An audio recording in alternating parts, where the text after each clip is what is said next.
کربلائے بھائی کے کچھ کان میں کہا اور جلد یوں پھری کے نہ سایہ نظر پڑا کرسی سے یا تڑپ کے گرے شاہ کربلا عباس نے اٹھا کے کہا ہائے کیا ہوا مولا بتا قسم تجھے شیر بطول کی کیا کہہ گئی نواسی کیا کہہ گئی نواسی جناب رسول کی شعیب بولے آہ مجھ سے یہ زینب کا تھا کلام بھیا قبالے میں میرے اکبر کا ہوئے نام یعنی کہ اس کے ملک میں ہوئے زمین تمام عباس جاؤ کہہ دو کہ مجبور ہے امام 18 سال کے یہ زمانے میں جائیں گے ایک قبر کی جگہ لی ایک قبر کی جگہ لی اکبر بھی پائیں گے عباس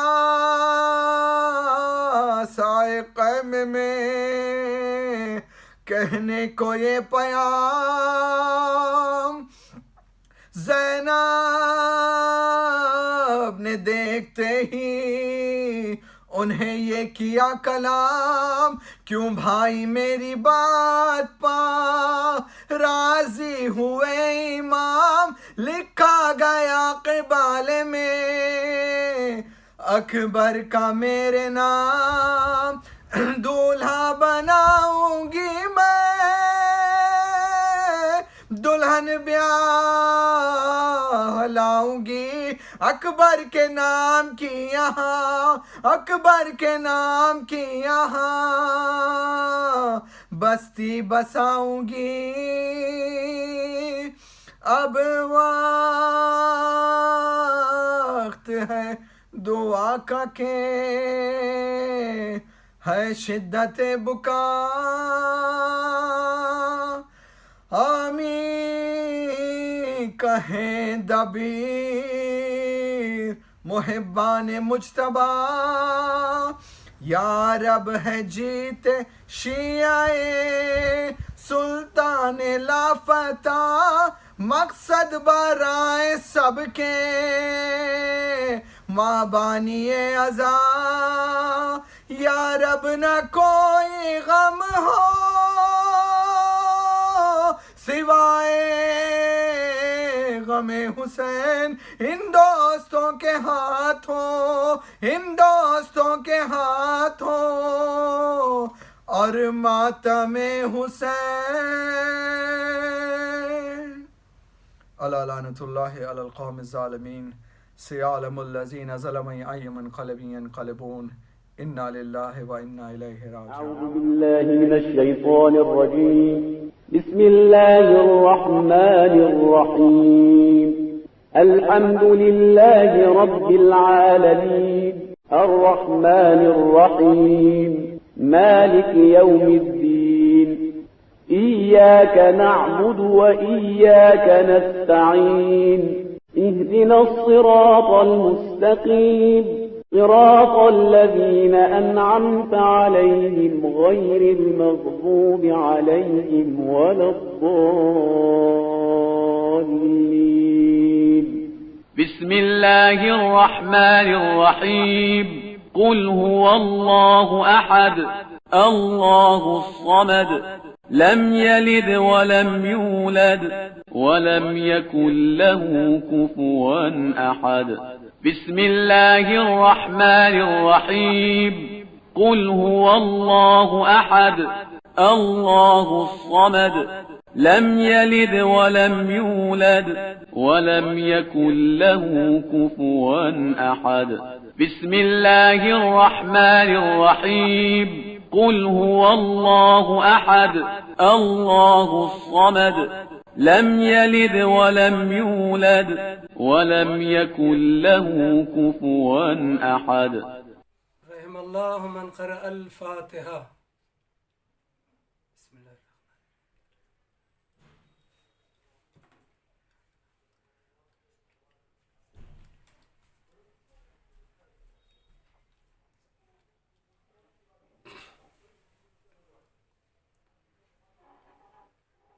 حسبنا الله ونعم الوكيل نعم المولى ونعم النصير. تبارك الله أحسن الخالقين ولا حول ولا قوة إلا بالله العلي العظيم. أعوذ بالله السميع العليم من الشيطان اللعين الرجيم. بسم الله الرحمن الرحيم. الحمد لله رب العالمين والصلاة والسلام على أشرف الأنبياء والمرسلين سيدنا ونبينا وشفيع ذنوبنا مولانا أبي القاسم محمد. اللهم صل على محمد وآل محمد وعجل فرجهم ولنا دائهم أجمعين وعلى آله الطيبين الطاهرين المعصومين المظلومين الغر الميامين لا سيما الإمام المبين بقية الله الأعظم في الأرض أجمعين الحجة الثانية عشر أرواحنا وأرواح العالمين لمقدمه الفداء وعلى آبائه الطاهرين الذين أذهب الله عنهم الرجس وطهرهم تطهيرا. اللهم صل على محمد ولعنة الدائمة على أعدائهم أجمعين وغاصبي حقوقهم ومنكري فضائلهم من الآن إلى قيام يوم الدين. أما بعد فقد قال الله تبارك وتعالى في القرآن المجيد والفرقان الحميد وهو أصدق الصادقين وقوله الحق. بسم الله الرحمن الرحيم. قل أغير الله أبغي ربا وهو رب كل شيء ولا تكسب كل نفس إلا عليها ولا تزر وازرة وزر أخرى. صلوات پڑھتے پر محمد وآل محمد. اللهم صل على محمد وآل محمد وعجل فرجهم ولنا دائهم أجمعين. عزیزان گرامی، 1443 اور اگست 2021 کے محرم کے عشر مجالس کا چیول کلاس ممبئی اندھیری اسپورٹ کلب کا جو سلسلہ ہے، اور اس سلسلے کی اس سال کے عشر مجالس میں ہماری جو گفتگو ہے بعنوان انسان کا دوست اور دشمن کون، یہ عنوان موضوع سبجیکٹ کی روشنی میں. اور اس کے لیے میں نے سورہ انعام کی، سورہ مبارک انعام کی آیت نمبر 164 کو سرنام کلام قرار دیا ہے. اور اس آیت کریمہ میں ارشاد رب العزت ہے کہ اے پیغمبر آپ کہہ دیجئے قل غیر اللہ ابغی ربا، کیا میں اللہ کو چھوڑ کر، خدا کو چھوڑ کر، خدا کے علاوہ کسی اور کو پروردگار اور رب بنا لوں، یا اللہ کو چھوڑ کر کسی اور رب اور پروردگار پالنے والے کی تلاش کروں؟ بڑا عجب انداز ہے قرآن کا سورہ مبارک انعام کی آیت نمبر 164 میں کہ اللہ پیغمبر کے ذریعے کہہ رہا ہے کہ پیغمبر آپ کہہ دیجئے قل غیر اللہ ابغی ربا، کیا میں اللہ کے علاوہ کوئی اور پالنے والا رب تلاش کروں؟ وَهُوَ رَبُّ كُلِّ شَيْءٍ، جبکہ وہ میرا جو اللہ ہے جس کی میں عبادت کرتا ہوں وہی سب کا رب، پالنے والا، پرورش کرنے والا، سب کا پروردگار ہے. بلکہ اپنے انداز میں کہوں کہ ہر چیز کا مالک وہی ہے.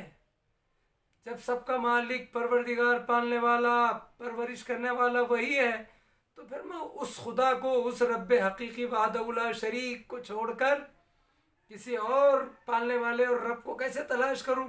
اس لیے کہ رب وہی ہے، لا الہ الا اللہ، نہیں ہے کوئی معبود سوائے اللہ کے۔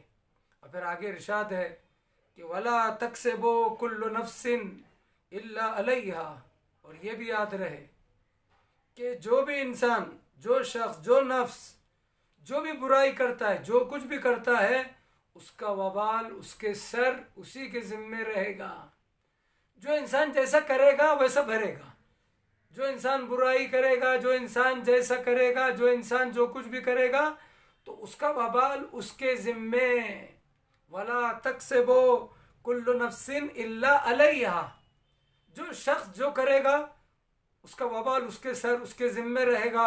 وَلَا تَزِرُ وَازِرَةٌ وِزْرَ أُخْرَى، اور کوئی بھی نفس، کوئی بھی شخص دوسرے شخص کے گناہوں کا بوجھ اپنے سر پر نہیں اٹھائے گا۔ کیا انداز قرآن ہے! وَلَا تَزِرُ وَازِرَةٌ وِزْرَ أُخْرَى، آیت بڑھتے بڑھتے یہاں تک پہنچ گئی۔ اللہ کے علاوہ کوئی رب ہے ہی نہیں۔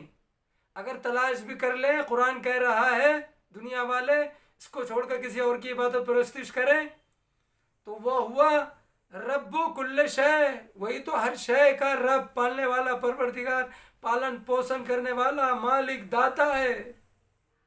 سب کچھ وہی ہے، تو ہر شے کا مالک وہی ہے، ہر شے کا خالق وہی ہے، سب چیز اس کی ہے۔ انسان، حیوان، چرند پرند، زمین آسمان، ہر چیز اس کی ہے۔ اور پھر اس نے یہ بھی سمجھا دیا کہ دیکھو جو کچھ کرو گے اس کا وبال تمہارے سر پر رہے گا، کسی اور کے نہیں۔ جو کرے گا وہ ذمہ دار رہے گا۔ میرا بھائی نماز نہیں پڑھے گا تو بھائی ذمہ دار، میں کیوں؟ والدین بے نمازی ہیں، میں نمازی ہوں تو والدین ذمہ دار ہیں۔ میں روزہ نہیں رکھوں گا، میں بے دین رہوں گا تو میرا بھائی تھوڑی گنہگار ہوگا۔ جو جیسا کرے گا۔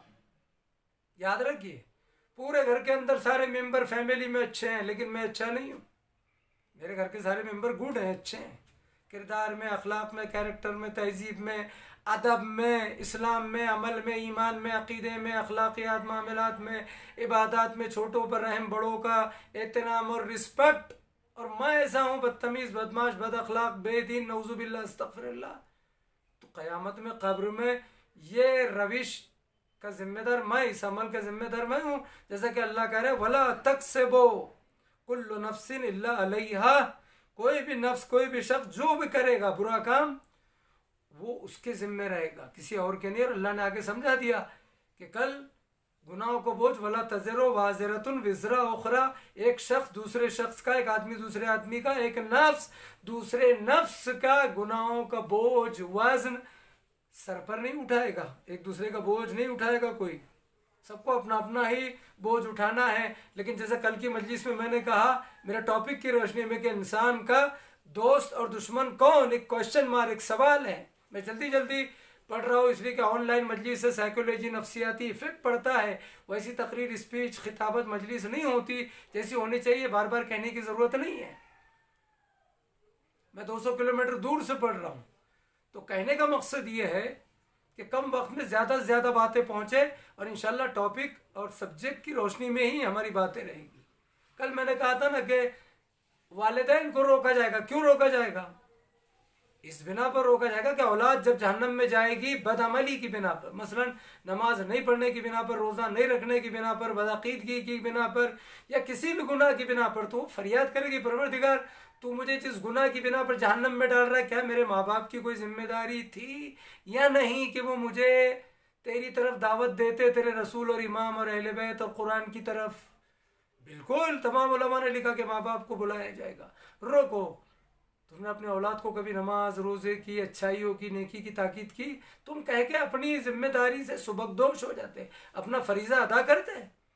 جب علماء کو روکا جائے گا، بڑے بڑے فقہاء کو روکا جائے گا، حتیٰ انبیاء، نبی، رسولوں کو روکا جائے گا، جیسا میں نے عرض کیا امت کے لیے، قوم کے لیے، تو پھر ماں باپ کیا ہے؟ ہر ایک کو روکا جائے گا جس پہ ذمہ داری ہے، جو ولی ہے، پیرنٹس ہے، سرپرست ہے، رہبر ہے، قائد ہے۔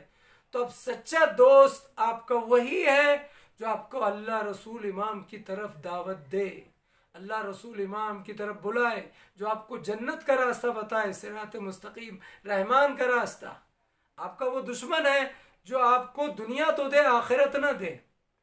وہ کیسا دوست ہے جو آپ کو مسجد سے، مجلس سے، جلوس سے، عزاداری سے، محبت اہل بیت سے، عمل سے، ایمان سے، عقیدے سے، دین کی باتوں سے، اللہ رسول امام کی خوشنودی سے دور رکھے، امر بالمعروف نیکی کی ہدایت، نہی عن المنکر گناہوں سے روکنا، ان باتوں سے دور رکھے؟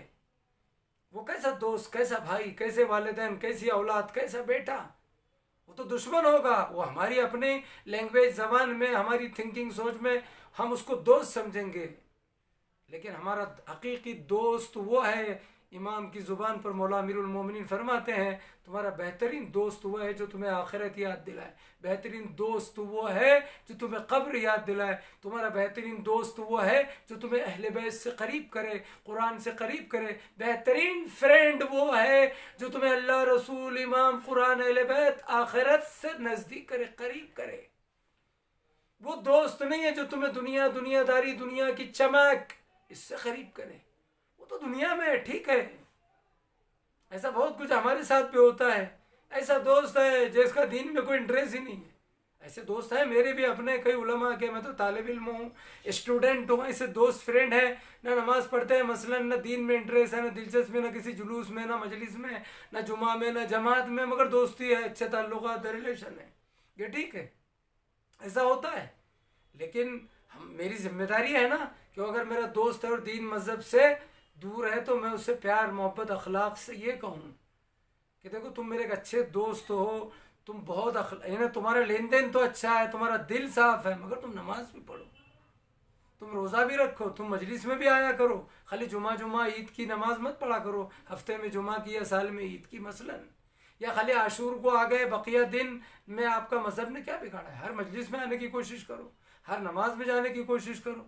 تو عزیزان گرامی، یہ میری جو دوستی ہے، اگر میں اس کو دین مذہب کی طرف دعوت دوں، قرآن اہل بیت کی طرف، تو وہ دوستی دنیاوی ہے، مجازی، اور یہ جو دوستی میں اللہ رسول امام کی طرف دعوت دوں، یہ میری دوستی حقیقی ہے، اور میں اس سے لین دین کروں، معاملات کروں، اس سے بینیفٹ، فائدہ اٹھا لوں، وہ مجھ سے اٹھائے، میں اس کے ادھر کھانا کھاؤں، وہ میرے ادھر کھانا کھائے، میں اس سے فائدہ لوں، ہے نا، سارے کام ایسا ہوتا ہے، آپ ایکسپیرینس کیجئے، ہے نا، میں اس کے ہنر سے فائدہ اٹھا لوں، وہ میرے ہنر سے، لیکن میں نے اس کو اللہ رسول امام نہیں دیا، آخرت نہیں دی، کبھی اس کی بے دینی اور لامذہبیت پہ اس کو نہیں ٹوکا۔ مثلا اس میں سب اچھائیاں ہیں مگر دین سے دور ہے، ایسے ہوتا ہے، لوگ نماز نہیں پڑھتے، بہت سے ایسے جو نماز کے پابند ہیں مگر دل کے کالے۔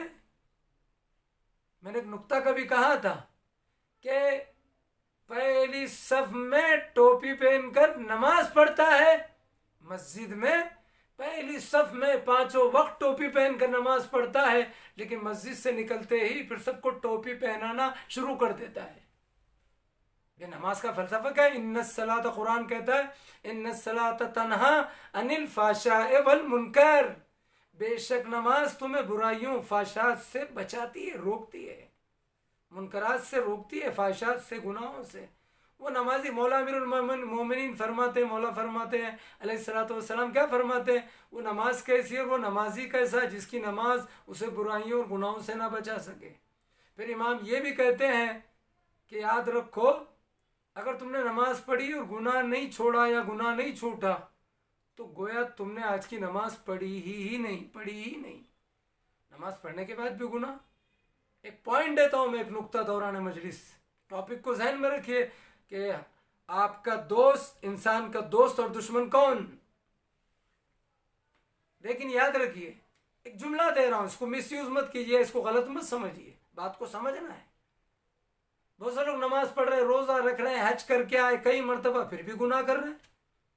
لوگوں سے پیسہ لے لیا، نہیں دیتے، لین دین اچھی نہیں ہے، قرض لیا لیکن دینے کی نیت نہیں ہے، کرائے سے مکان لیا لیکن کرایہ دیتے نہیں، کرائے سے دکان لی لیکن کرایہ دیتے نہیں۔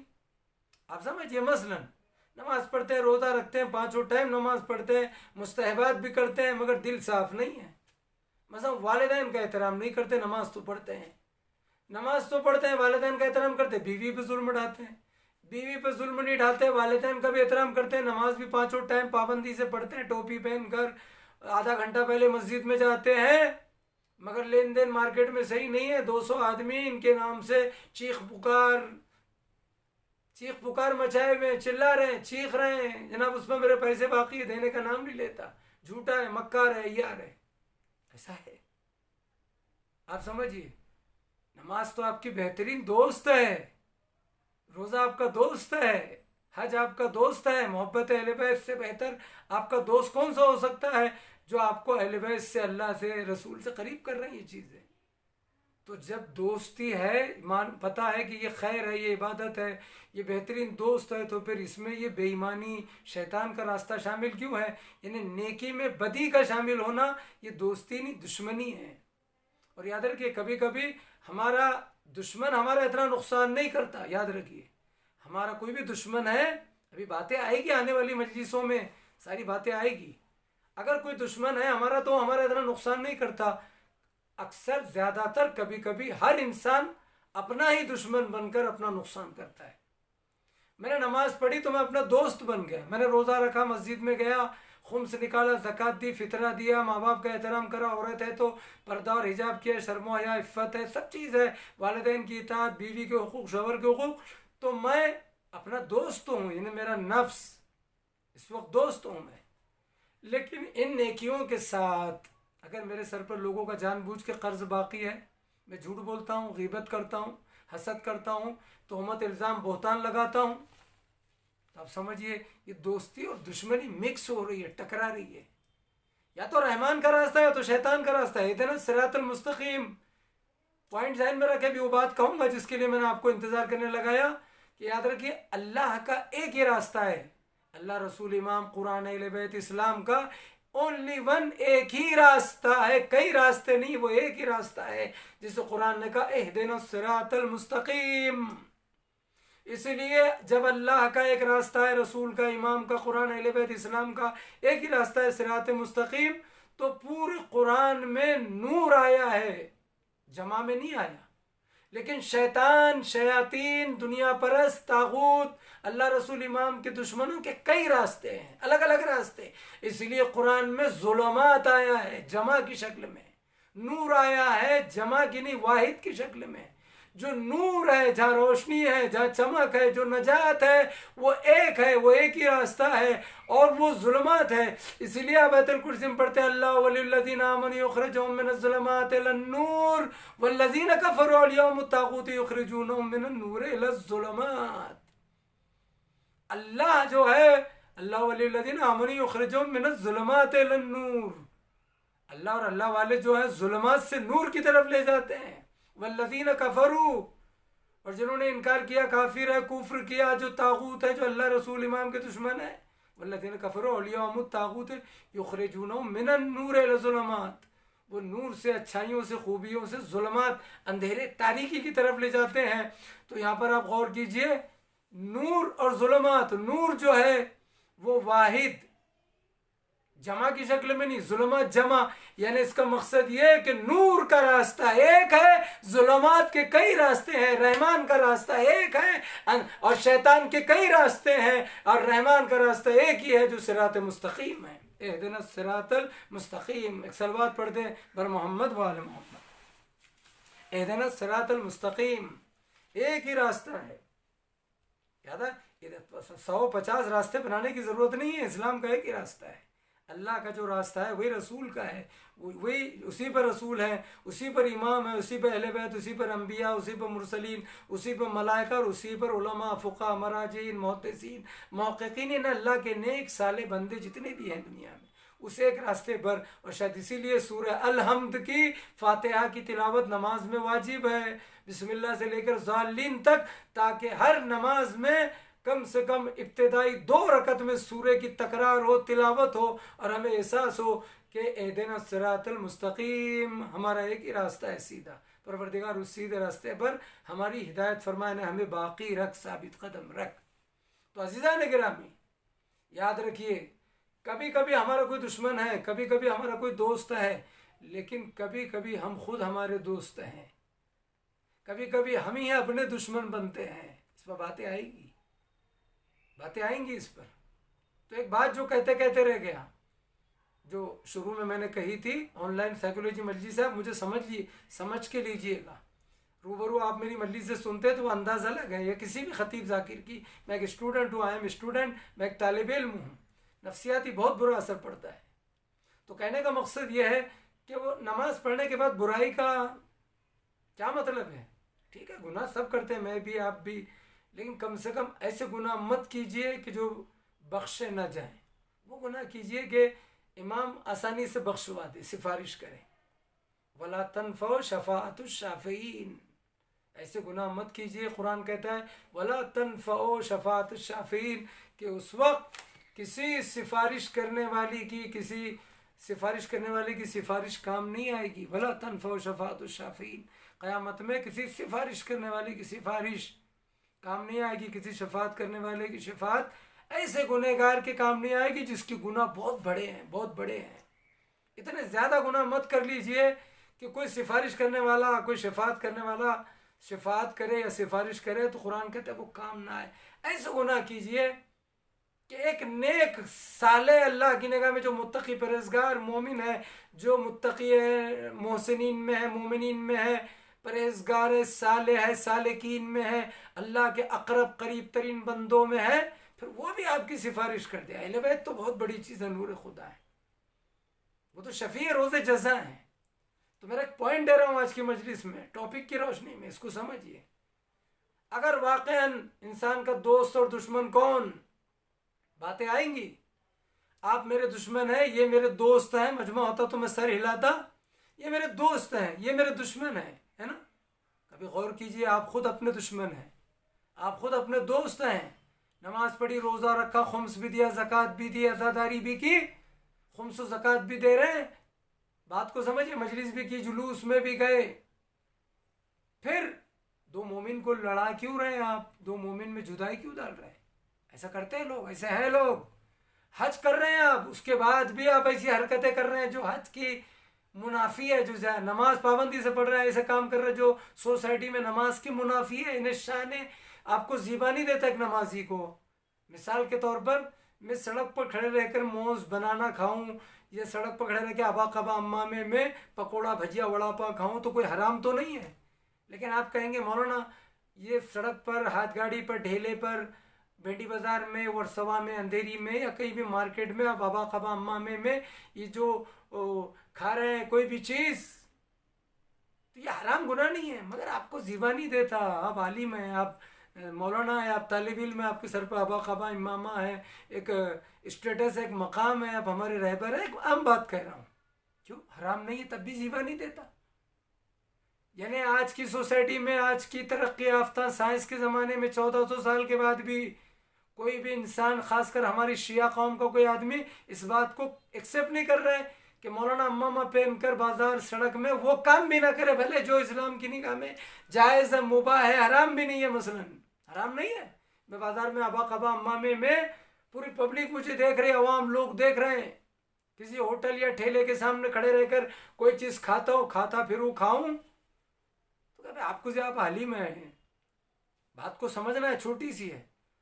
تو پھر اگر اللہ رسول امام کہیں گے آپ علی کے شیعہ ہیں، ایک عالم، ایک طالب علم کو اس کے متبرک لباس میں سرے بازار پبلک کے سامنے ڈھیلے پر پکوڑا بھجیا وڑا پاؤں یا کوئی ایسی چیز کھانا زیبا نہیں دیتا، یا اس کو لوگوں کے سامنے سوئمنگ کرنا یا سائیکل چلانا یا لنگی بنیان پر گھومنا اس عالم کو زیبا نہیں دیتا.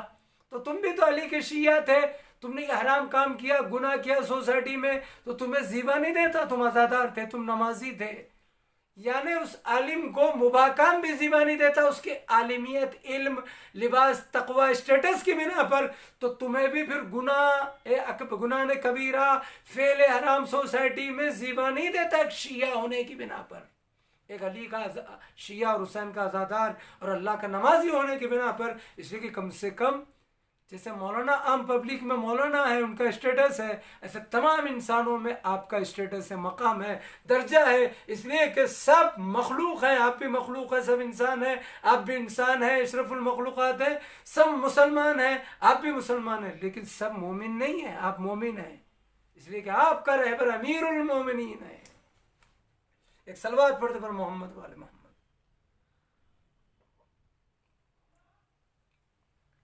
آپ کو زیبا نہیں دیتا. تو سوال یہ ہے کہ ہم نماز پڑھ کے بھی اگر گناہ کر رہے ہیں تو ہم اپنے ساتھ دشمنی کر رہے ہیں. اس وقت تو آپ کے ساتھ کوئی دشمنی نہیں کر رہا ہے. میں اگر سب کو اچھائی کرتا ہوں اور کسی سے حسد کرتا ہوں تو کوئی مجھ سے تھوڑی دشمنی کر رہا ہے. میں حاسد بنا ہوا ہوں, آپ سے حسد کرتا ہوں.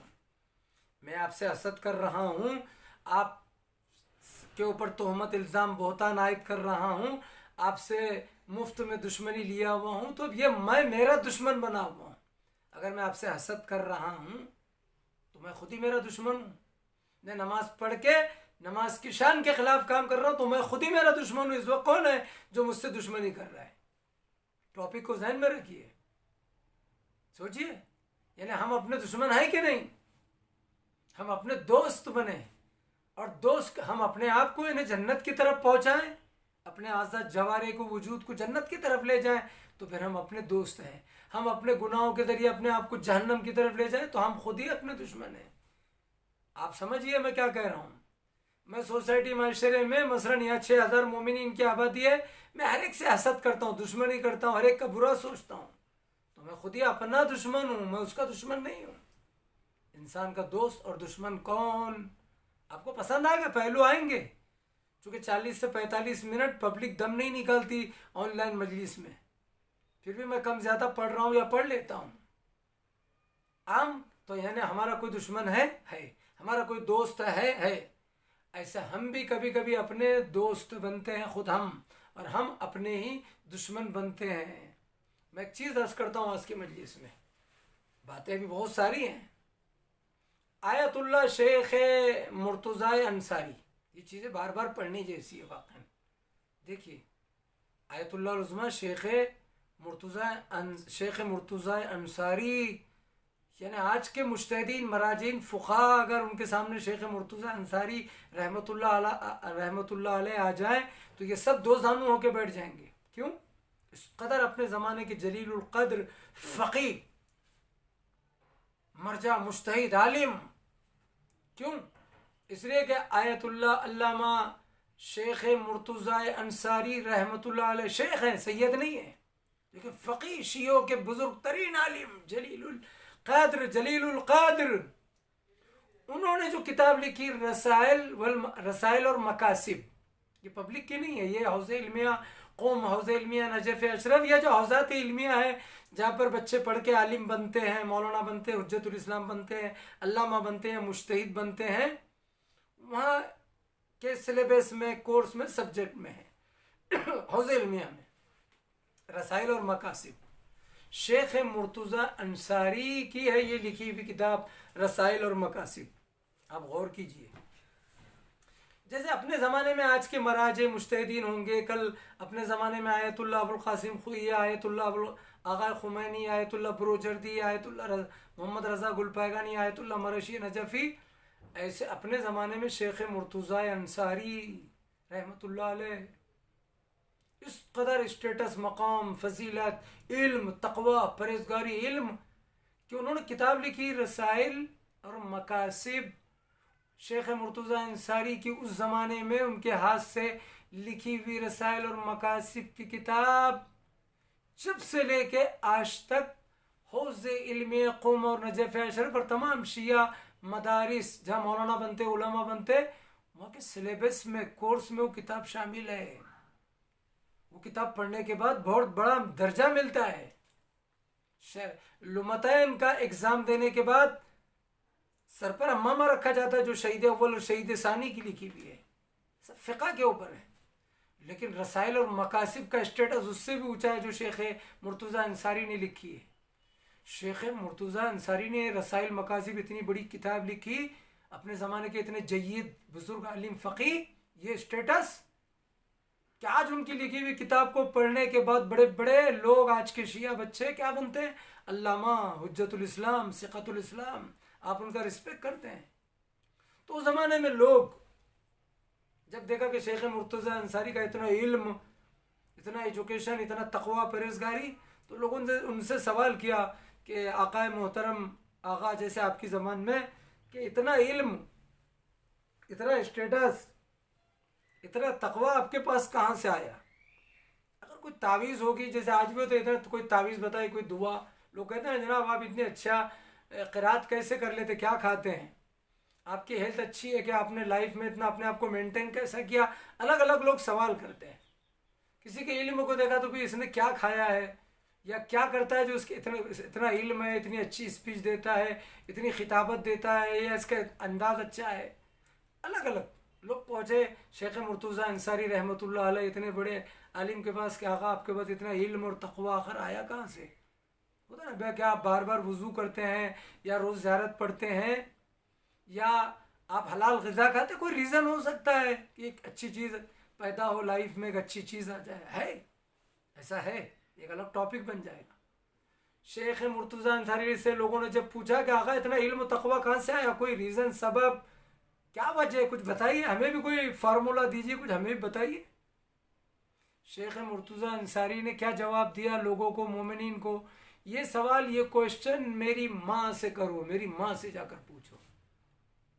لوگ ان کے مومنین ان کی ماں کی خدمت میں پہنچے.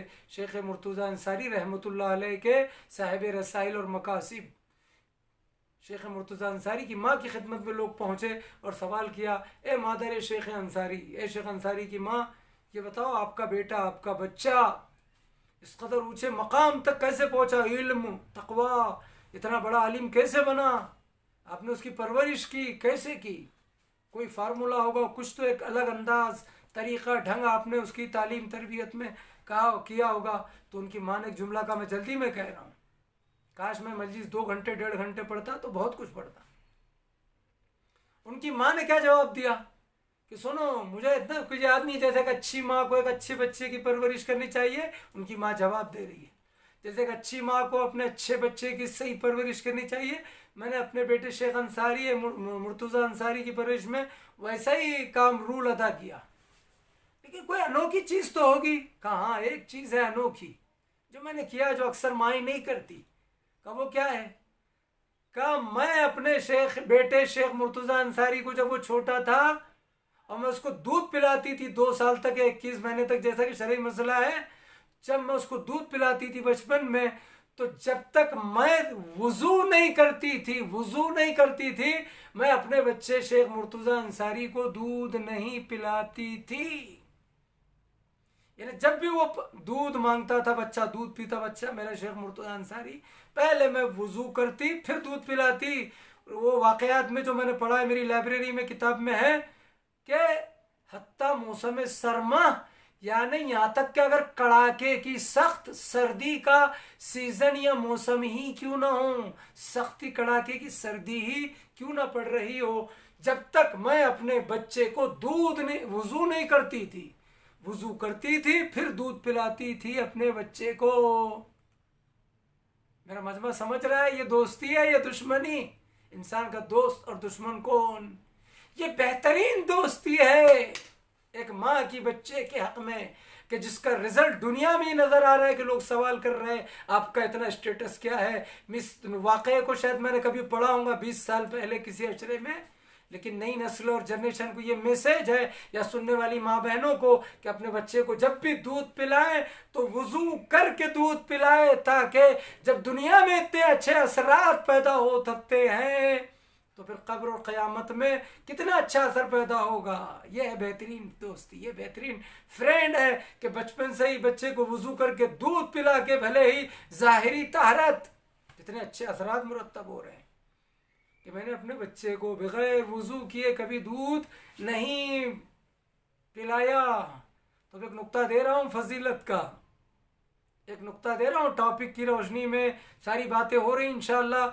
آپ مجھے بعد میں اس کا نتیجہ رزلٹ دیجئے. ویسے تو اللہ رسول امام راضی ہونا چاہیے, لیکن یاد رکھیے, اگر ایک عام ماں ایک اپنے عام بچے کو, جو معصوم نہیں, نبی نہیں, امام نہیں, عام ہے, ایک عام ماں ایک عام بچے کو وضو جیسی اگر ظاہری طہارت دے کر صرف دودھ پلا دے, تو بچہ ایک کمال, ایک عروج, ایک اسٹیٹس, ایک مقام تقویٰ اور علم کے ایک منزلت پر فائز ہو سکتا ہے. تو پھر ان ہستیوں کا کیا کہنا، اس گھرانے کا کیا کہنا، اس خاندان کا کیا کہنا کہ جو آلریڈی نور خدا ہے، معصوم بھی ہے، خاندان وحی بھی ہے، اور اللہ جن کی طہارت اور پاکیزگی کا قرآن میں اعلان کر رہا ہے سورہ احزاب میں، انما یرید اللہ لیذھب عنکم الرجس اہل البیت ویطہرکم تطہیرا۔ اللہم صلی علی۔ کیا مرتبہ ہے اس گھرانے کا؟ اگر ظاہری طہارت کا یہ اعزاز ہے تو حقیقی طہارت جو اللہ جنہیں پاک و پاکیزہ کہہ رہا ہے، اللہ جنہیں کہہ رہا ہے تطہیرا۔ اور یاد رکھیے اسی لیے ہم کہتے ہیں اہل بیت طاہرین، اہل بیت اطہار۔ اللہم صلی علی محمد و آلہ الطاہرین، اللہم صلی علی سیدنا محمد و علی آلہ الطاہرین و علی اہل بیتہ الطیبین الطاہرین المعصومین المظلومین۔ یہ مظلوم بھی ہے، یہ معصوم بھی ہے، یہ طیب و طاہر بھی ہے، پاک و پاکیزہ، ہر چیز کی طہارت الگ ہے۔ یہ وہ ہے کہ جن کی طہارت اور پاکیزگی کا اعلان خالق طہارت نے کیا ہے قرآن میں۔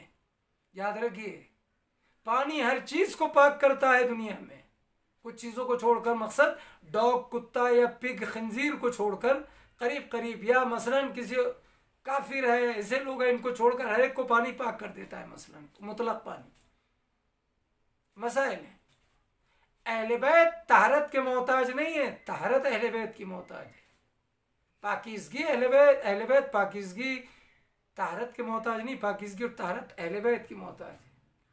ساری دنیا طہارت کی محتاج ہے، پاکیزگی کی، طہارت اور پاکیزگی اہل بیت کی محتاج ہے۔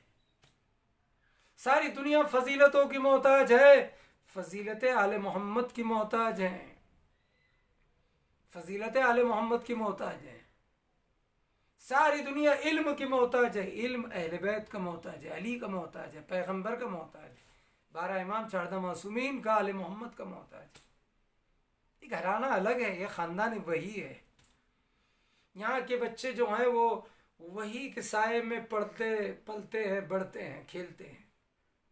الہام اور وحی اس گھرانے کی میراث ہے۔ وحی نبی اور رسول پر نازل ہوتی ہے، الہام امام پر نازل ہوتا ہے۔ یہ دونوں چیزیں اس گھرانے سے تعلق رکھتے ہیں، اس لیے کہ اس خاندان میں نبی بھی ہے، رسول بھی ہے، امام بھی ہے، یہاں پر وحی بھی آتی ہے، یہاں پر الہام بھی ہوتا ہے۔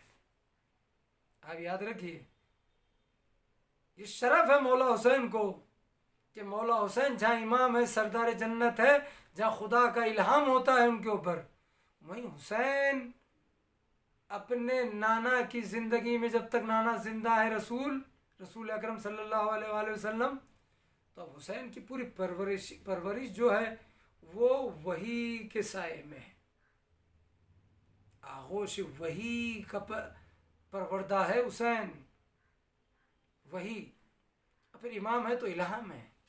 یہ تو نور خدا ہے، یہ سب ظاہری گفتگو ہے۔ جب کچھ نہیں تھا تو اہل بیت تھے، جب کچھ نہیں رہے گا تو اہل بیت ہی رہیں گے۔ بڑا عظیم مرتبہ ہے، خدا کی قسم، کاش لوگ سمجھے اس مرتبے کو۔ اور پیغمبر اسلام نے جو کہا حسین و منی وانا من الحسین، حسین مجھ سے ہے، میں حسین سے ہوں، یہ بڑا شرف ہے، بڑا شرف ہے۔ حسین و منی وانا من الحسین، حسین مجھ سے، میں حسین سے ہوں۔ الحسن والحسین سید شباب اہل الجنہ، سید شباب اہل الجنہ، یہ حسن حسین جوانان جنت کے سردار ہیں۔ پیغمبر کہہ رہے ہیں ھذا حسین فعرفوہ، یہ میرا حسین ہے، اسے پہچانو۔ امامان، قائمان، قائدان، یہ دونوں حسن حسین امام ہیں۔ اگر یہ کھڑے رہیں قائمان و قائدان، یہ بیٹھ جائیں تب بھی امام، یہ کھڑے ہوں تب بھی امام، یعنی یہ صلح کرے تب بھی امام ہے، یہ جہاد کرے تب بھی امام ہے۔ ان کا جو مقام و منزلت ہے وہ انہیں اللہ نے عطا کیا ہے، اہل دنیا نے نہیں۔ دنیا والے تو ہمیں اور آپ کو مقام دیتے ہیں۔ اہل بیت اطہار کی جو بھی فضیلت ہے، جو مقام ہے، جو منزلت ہے، جو اسٹیٹس ہے، جو رتبہ ہے، سب ان کے خالق، ان کے خدا، ان کے رب کا دیا ہوا ہے، کسی اور کا نہیں۔ میں اکثر ایک بات کہتا ہوں کہ وہ ہستیاں ہیں جو برائے نام بھی کسی کے محتاج نہیں ہیں۔ محمد، علی، فاطمہ، حسن، حسین، عباس، زینب، یہ سب نام اللہ نے رکھے۔ عزیزان گرامی، ویسی تقریر نہیں ہوئی یا ویسی نہیں ہو پا رہی ہے، مجھے نہیں معلوم، آن لائن ہے، لیکن اتنا سن لیجئے، اللہ نے اس گھرانے کو، اس خاندان کو جو مرتبہ، جو رتبہ، جو اسٹیٹس دیا ہے، وہ کسی کو نہیں ہے، کسی کو نہیں۔ اللہ کے بعد سب سے افضل رسول کی ذات، اور رسول کے بعد سب سے افضل آل رسول، مولا امیر المومنین شہزادی کونین حسن حسین، تمام امام سب سے افضل ہے، کوئی بھی ان سے افضل نہیں ہے۔ جب یہ نبیوں سے، رسولوں سے، ملائکہ سے افضل ہیں، ہماری آپ کے اہل دنیا کی اوقات اور قیمت کیا ہے؟ لیکن اس کے باوجود، اتنا مقام و منزلت رکھنے کے باوجود، آل محمد نے جو مصائب جھیلے ہیں، جو مصیبتیں اٹھائی ہے، وہ کسی نے نہیں، صرف اللہ کے لیے۔ بھوک پیاس، وطن سے بے وطن، غربت، سوچئے خود انہی ایام میں دیکھ لیجئے کہ جو رسول اپنے حسین کے لیے کہہ رہے ہیں حسین منی وانا من الحسین، وہ حسین جس کی وحی کے سائے میں پرورش ہوئی ہے، اب وہ حسین نانا کا مدینہ چھوڑ کر جا چکے۔ عزادارو، نانا کا وطن 28 رجب 60 ہجری کو حسین نے نانا کا مدینہ چھوڑا ہے، نانا کا روضہ چھوڑا ہے، اپنا وطن چھوڑا ہے، ماں کی لحد، بھیا کی قبر کو الوداع کیا ہے۔ 28 رجب 60 ہجری میں حسین چلے ہیں، 4 شعبان 60 ہجری کو مولا حسین مکہ میں پہنچے ہیں، اور 4 شعبان سے لے کے شعبان، رمضان، شوال، ذیقعد اور 8 ذی الحجہ تک، یعنی یوم ترویہ تک حسین مکے میں ہیں۔ اور اسی دوران یزید ملعون کو جب خبر ہوئی ہے تو اس نے 30 حاجیوں کے لباس میں حسین کو شہید کرنے کے لیے، قتل کرنے کے لیے ایسے ظالموں کو بھیجا، حاجیوں کے بھیس میں، 30 ظالموں کو، شقیوں کو حاجیوں کے لباس میں، بعض روایت میں کہ 300 شامی اور الگ سے 30 حاجی حسین کو قتل کرنے مکہ میں پہنچے۔ امام نے علم امامت سے اس چیز کو پرکھ لیا، حرمت کعبہ کو محفوظ رکھنے کے لیے حسین نے حج کو عمرہ میں بدلا، حسین مکہ چھوڑ کر نکل پڑے۔ کیا مظلومیت نہیں ہے کہ سارے عام مسلمان اس وقت ساری دنیا سے مکے کی طرف آ رہے ہیں، اور واریث کعبہ کعبے کو چھوڑ کر جا رہا ہے۔ اسی مکے کے قیام کے دوران کوفے سے کتنے خطوط آئے؟ 12,000 خطوط۔ امام نے خطوط کے جواب کی صورت میں اپنے بھائی مسلم ابن عقیل کو روانہ کیا۔ مسلم ابن عقیل کوفہ میں پہنچے سفیر حسین بن کر، اور مسلم ابن عقیل کوفہ میں شہید کر دیے گئے، ساتھ میں ہانی ابن عروہ بھی شہید کر دیے گئے۔ 90 سال کے، 90 ایئرز کے ہانی ابن عروہ، جو محب اہل بیت، محب علی تھے، جنہوں نے حضرت مسلم ابن عقیل کو اپنے گھر میں پناہ دی تھی، مہمان تھے۔ پہلے حضرت مختار ثقفی علیہ السلام کے گھر میں مسلم نے پناہ لی، مسلم ابن عقیل علیہ السلام نے پھر ہانی کے گھر میں گئے، اور اسی شک میں ہانی ابن عروہ کو ابن زیاد ملعون نے گرفتار کر کے شہید کیا۔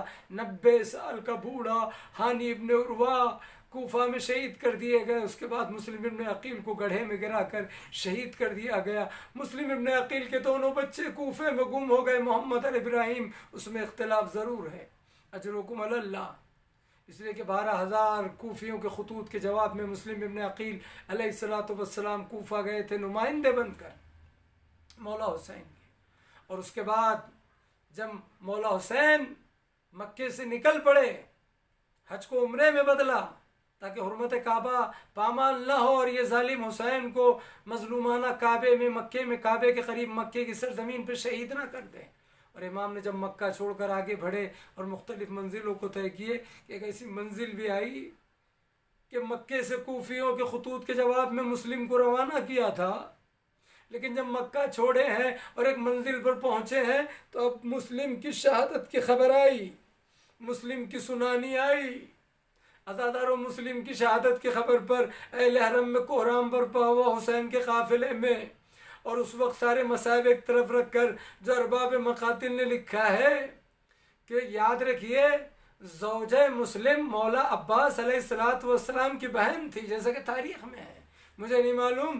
زوجہ مسلم ابن عقیل ہمارے اور آپ کے قمر بنی ہاشم علیہ السلام کی بہن ہے، جیسے مسلم کی شہادت کی خبر ملی، حسین اٹھے، ادھر عباس بھی اٹھے، کیا دیکھا ایک بیوی کے رونے کی آواز ہے، کسی سے پوچھا کون رو رہا ہے، تو کہنے والے نے کہا عباس تمہاری بہن زوجہ مسلم رو رہی ہے اپنے شوہر کی شہادت کی خبر سن کر۔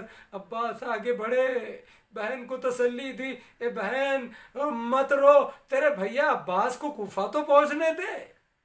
میرا دل یہ کہتا ہے عباس کی حسرت دل ہی دل میں رہ گئی، اجرکم اللہ۔ لیکن اسی دوران حسین نے آواز دی وہ گوشوارے لائے جائیں جو ہم نے کسی خاص موقع پہ خریدے تھے۔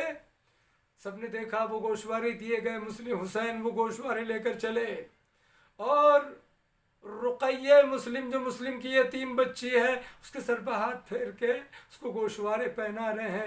بچی نے حسرت بری نگاہ سے امام کو دیکھا، آواز دی مولا مولا، یہ انداز تو ان کے ساتھ کیا جاتا ہے جو یتیم ہو جاتے ہیں۔ حسین نے کہا ہاں رقیہ تو یتیم ہو چکی ہے، تیرا بابا مسلم کوفہ میں مارا گیا۔ لیکن عزادارو جیسے ہی رقیہ نے یہ سنا رونے لگی، لیکن حسین نے سر پہ دست شفقت پھیرا، سینے سے لگایا، وہ گوشوارے پہنائے، آواز دی رقیہ نہ رو، اگر تیرا بابا مارا گیا لیکن تیرا بھی چچا حسین زندہ ہے۔ میں کہوں گا مولا جب رقیہ کے سر پر ہاتھ پھیر رہے تھے تو ذرا دیکھ لیا ہوتا کہ سکینہ، آپ کی سکینہ بیٹھ کر یہ منظر تو نہیں دیکھ رہی۔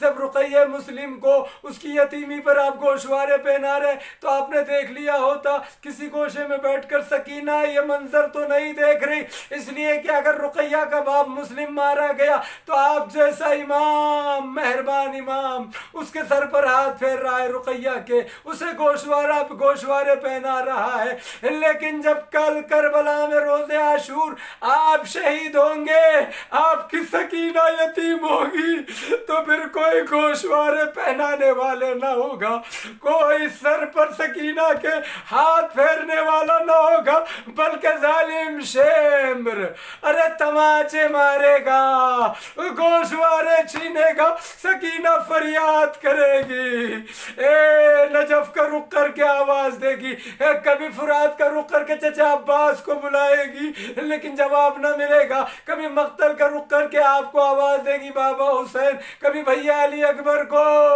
لیکن جب کہیں سے جواب نہ ملے گا تو نجف اشرف کا رخ کر کے آواز دے گی، اے دادا علی،